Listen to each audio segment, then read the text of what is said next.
그리고 부산 북갑에 이제 한동훈 전 대표가 이제 사실상 이제 출마를 기정사실한 상황에서 네. 여전히 하정우 AR 수석의 거취에 그러니까요. 대해서 말이 많은데 오늘 강훈식 비서실장의 기자들이 물었습니다. 어떻게 해야 되는 것이냐 물었더니 요지만 전달해 드리면 강훈식 비서실장 왈 저는 하정우 수석이 결정하기에 따라 달려 있는 거라고 생각한다.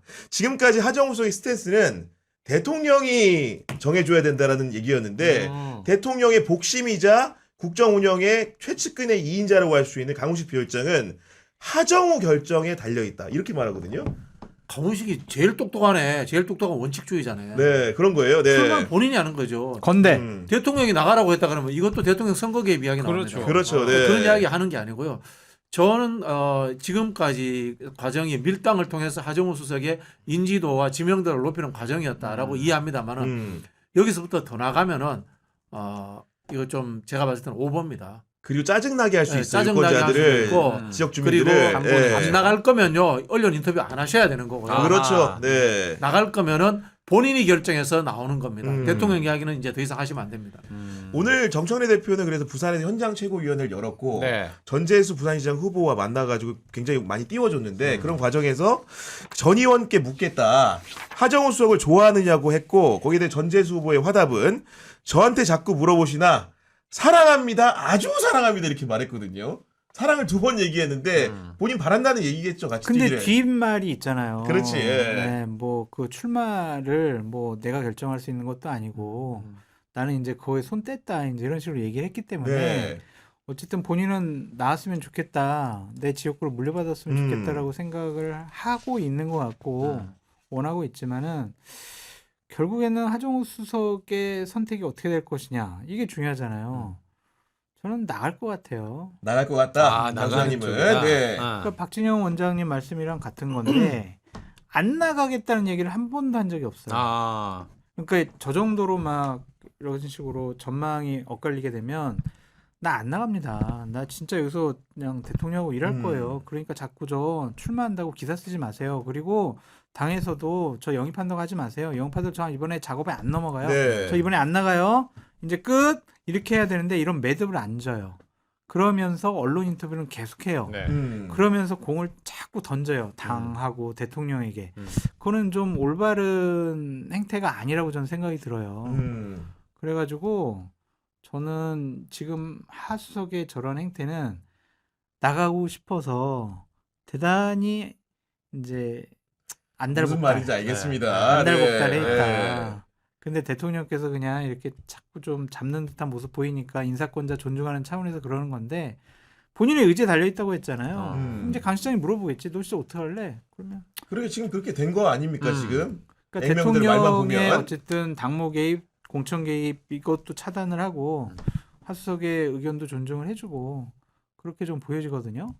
그렇기 때문에 저는 어제 사실은 하정우 수석하고 제가 상당히 야, 길게 네 최초 공개. 길게 네. 제가 문자를 주고 받았어요. 아 그래요? 그래요? 네. 근데 걱정이 된다 당시. 아 정말 솔직하게 말씀하셨구나. 당시 이제 우리나라 정말 대단히 중요한 인물이 됐고 대통령의 측근으로 그렇죠. 이제 네. 이미지가 되어 있는데 자꾸 언론 나와가지고 이런 모습은 좀 기웃기웃대는 것처럼 보여서 아하. 당신이나 대통령에게 좋지 않은 것 같다. 그래서 결정하려면 빨리 결정을 해라. 네. 그렇게 얘기를 했더니 이제 답이 와가지고 길게 이제 얘기를 나눴는데 뭐라고 얘기했습니까? 하정우 그거는 좀 오프 더 레코드로 하자고 그래서 네. 제가 그냥 주고받은 그 형식만 네. 말씀을 전반적인 드리고 분위기만. 네. 내용은 제가 말씀을 안 드리겠는데 거의 똑같은 얘기예요. 언론에 나와서 했던 똑같은 언론적인 얘기인데 얘기들. 단어 하나랑 문장이 되게 좀 미세하게 미묘한 딱 선수들이 보면은 해석할 만한 그런 게 있어. 선수들의 용어가 들어 있었다 거기에. 구경 기자님한테 보여주면은 네. 딱 보면은 아이고 담나 않네 딱 그럴 정도에. 오케이. 저는 거기서 이제 느낀 게 결국에는 좀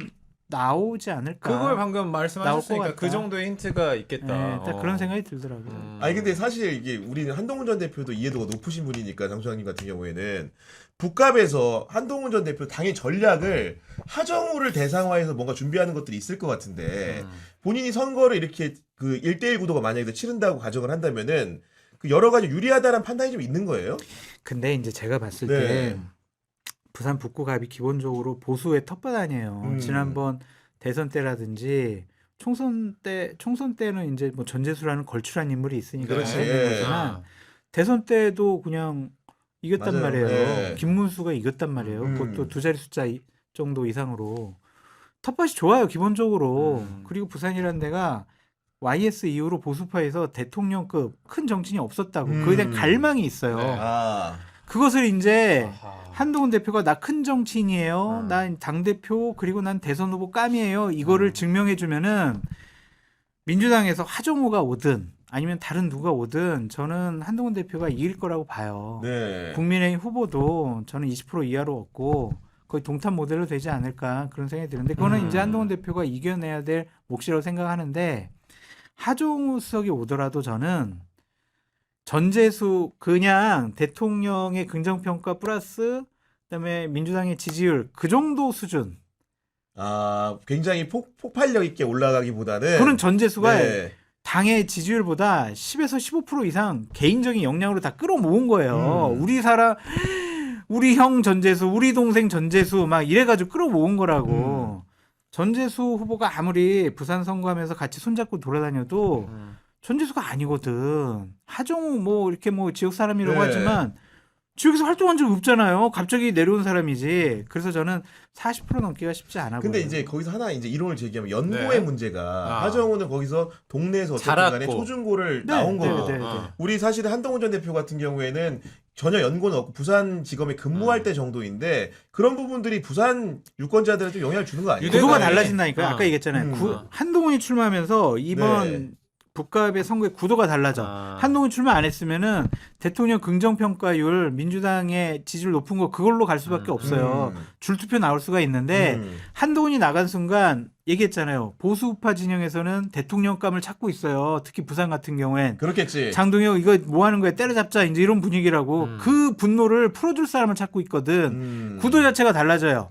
한동훈이냐 아니냐 이걸로 바뀌어진다고 저는. 네. 그래서 한동훈 뭐 희망사항이에요. 네. 희망사항이다. 제가 네. 봤을 때는 5분 동안 얘기했는데 한동훈 대표가 3등할 수도 있다고 봐요. 아, 한동훈 3등 할 수 있다. 네, 네. 그 이제 결국은 이제 민주당이나 국민의힘 선거 전략을 어떻게 취하느냐 문제인데 민주당하고 국민의힘이 피 터지게 싸우면 돼요. 한동훈 누구 본 적도 없어. 출마하든지 말든지 관심을 싹 빼버리는 거예요. 뭐 그게 제일 좋은 방법이고 일단 부산 북구의 기본적인 밭은 민주당은 한 35% 정도 나오는데 35% 정도. 네. 호남 원적자들도 많고 인근에 그 사상공단이라든가 녹산공단에 노동자들도 거주하고 그다음에 중간 소득의 고연령층들이 많아요. 그렇구나. 많은데 네. 한동훈 지지자들은 고소득층 고연령자들이에요. 특히 60, 70대 해운대라든가 대구 수성 갑에 사는 또는 서초구 강남에 사는 60, 70대 여성이 많은데 거기하고 조금 달라요. 그런 부분에서 구도가 한동훈 대표한테 유리하지 않아요. 그러나 장성철 소장이 이야기하는 것처럼 초반에 한동훈 대 누구의 구도로 만든다면은 이게 프레임이 바뀔 수 있다. 아예 거기 상당 효과로. 정형화가 돼 버리니까. 그렇죠. 네. 그러니까 이거는 전형적인 지역 토박이 선거, 지역 선거 중심으로 끌고 가고 보수 재건이라든가 보수 재편의 하나의 그 이슈는 빼버리는 네. 그런 전략을 써야 돼요.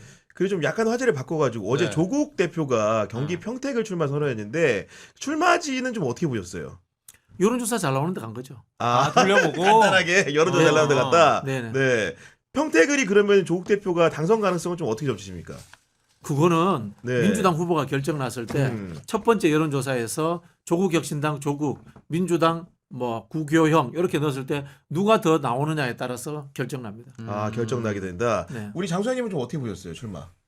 아니 똑같아요. 저 그런 네. 얘기했어요. 여론조사 돌려봐서 당선 제일 잘 가능성 나온 데 제일 갔을 높은 거다. 데에 갔을 것 같다는 생각이 들고 민주당이 후보 내는 순간 조국은 안 됩니다. 저기는. 아, 내는 민주당이 순간 내는 순간 안 된다. 누구든 민주당이 후보 내면 기본적으로 그래요? 30에서 경기도니까 40 이상은 가져가겠죠. 네. 좀 줄투표 현상이 나올 테니까 대통령 국정 운영 높잖아요. 운영 지지율.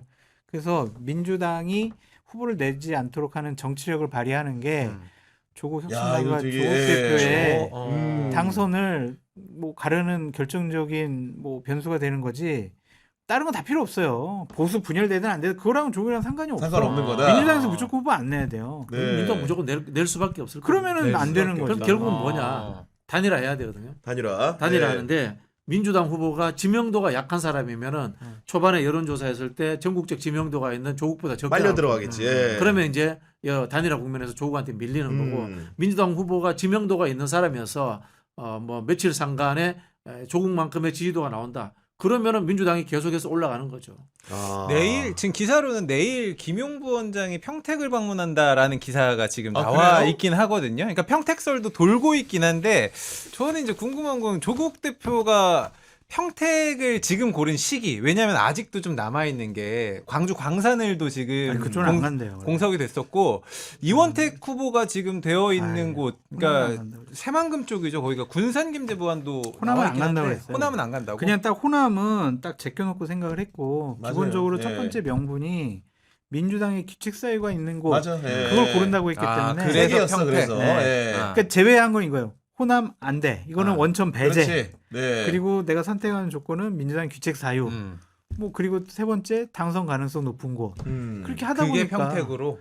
하남에도 여론조사 세게 돌렸어요. 아, 그래요? 네. 하남에서도 하남에 딱 그 춤이 되는 순간 네. 그 다음 날 해가지고 민주당 김상호 전 하남시장 네. 그 사람 넣고 이용 국민의힘 넣고 네. 본인 넣고 3명 해가지고 돌렸다니까. 아, 그래요? 그러니까 그 수도권에 다 돌렸어요. 아. 하다 보니까 거기가 제일 잘 나온 따진 거지. 거구나. 그래요. 그러니까 정치인이 정말 노련하고 이 구단이 되려면은 참을 줄 알아야 됩니다. 아, 참을 줄 알아야 된다. 그 좀 약간 좀 쉽게 설명해 좀 참을 줄 알아야 되는 덕목이 필요하다라는 거를. 아니 네. 이번에도요 민주당 후보들이 다 결정 나고 난 이후에 해도 돼요. 어차피 그 인물이기 때문에. 예. 그러니까 예를 들자면은 김용 부원장이 유명하잖아요. 민주당 김용 부원장, 조국 대표 이렇게 해서 붙여버리면 조국 대표가 이긴다는 보장이 없을 거예요. 아, 그렇죠. 아, 평택에서 만약에. 네, 네. 그러니까 평택도 결정나고 하남도 결정나고 다 결정난 뒤에 나가면 되는 거고 애초에 잘못한 건 출마하겠다는 이야기를 뭘 그렇게 급하게 해요. 아, 시기가 좀 빨랐다. 네. 그리고 이제 조국 대표가 배지를 달고 국회에 입성을 해서 본회의장 앉아 있는 게 이재명 대통령 국정 운영에 도움이 될 것인가 안 될 것인가 이런 것도 민주당의 당원들이나 정치인들이 좀 생각하지 생각할 수밖에 갈라치기 않을까. 없겠죠. 갈라치기 현실이잖아요. 근데 그거는. 제가 봤을 때는 뭐 들어도 무난 안 들어도 무난일까요? 아니, 지금도 근데- 당 대표인데 뭐. 아니 그게 뭐냐면 8월달 전당대회를 앞두고 또 조국 변수가 생길 수가 있는 것이고 맞아. 또 네. 2028년 또 배지 달고 2030년 대선 과도에 있어서 집권 세력, 집권 진영 그 자체가 조국이라는 사람 때문에 상당한 큰 분란, 변수가 나타나는 거. 그것이 과연 대통령에게 좋은 것인가? 그거는 청와대라든지 친명 그룹들은 생각 안 할 수가 특히나 없어요. 지역구 그래서 배지. 이제 장성철 소장님처럼 저런 생각들 하는 분들이 많단 말이에요. 그래서 국면 전환을 해야 된다. 프레임 완전 바꿔야 된다라는 말씀을 드리고 싶고 그래서 저 혼자 지금 계속 떠들고 있는 게 당대표 선거를 없애버리자. 아, 당대표 선거를 없애버리면 형은 뭐 너무 어떻게 해야 되는 거예요? 과격해. 예를 들자면은 어? 뭐 그런 건데 파시스트야, 아니야? 그냥 파괴적이야. 파괴 파괴의 미학 아닙니까? 이게 보니까. 파괴해야지 참 좋아죠. 네. 그래서 저 집단 지도 체제로 바꿔야 된다고 생각합니다. 집단 지도 체제로 네, 가야 그리고 된다.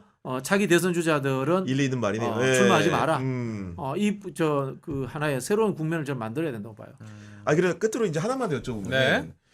결국은 조국이나 한동훈 두 분 같은 경우에는 이번 재보선에서 만약에 지게 될 경우에는 많은 분들이 정치적으로 치명상을 입게 되고 그렇죠. 그 이후에 진로가 좀 어렵지 않을까라는 생각들을 많이 하시는데 솔직히 좀 뭐 어떻습니까? 정치 생명을 네. 걸고 출마하는 거는 네. 맞죠. 근데 여기서 안 됐다고 하더라도 변명거리들이 있기 때문에 변명거리가 있어. 어떤 아니 변명거리? 조국 같은 경우에는 아니 민주당 대통령 지지율 높고 민주당에서 선거를 안 해줘서 내가 졌다. 그 대통령 지지율 높은데 내가 어떡하냐. 그런 변명거리 있을 수 있고 국민의힘 같은 경우에는 저 한동훈 대표는 국민의힘에서 공천해서 우리 표 갈라져가지고 졌다. 네. 근데 나는 부산에 살겠다. 2028년에 또 도전하고 나는 이 30년 도전하겠다. 그렇게 다음번 출마의 명분을 내세우면 현재로서는 당연히 어렵겠죠. 배지 안 달면 정치권에서는 사람 취급도 안 해주잖아요. 그러니까요. 정치인들을. 예. 근데 그걸 극복할 만한 또 네임밸류들이 있기 때문에 또 한동훈 조국을 넘어설 만한 그렇게 인지도가 높고 정치적인 있느냐? 역량 있고 팬덤 있고 이런 분들이 또 즐거요. 또 정치권에 보면 차라리 그래서- 강훈식을 밀어라. 강훈식 화이팅. 아니 우리 평론가님 생각하면 어때요? 그 두 분의 정치적 운명 만약에 그 패퇴한다면, 예. 뭐 완전 소멸하지는 않겠지만 음.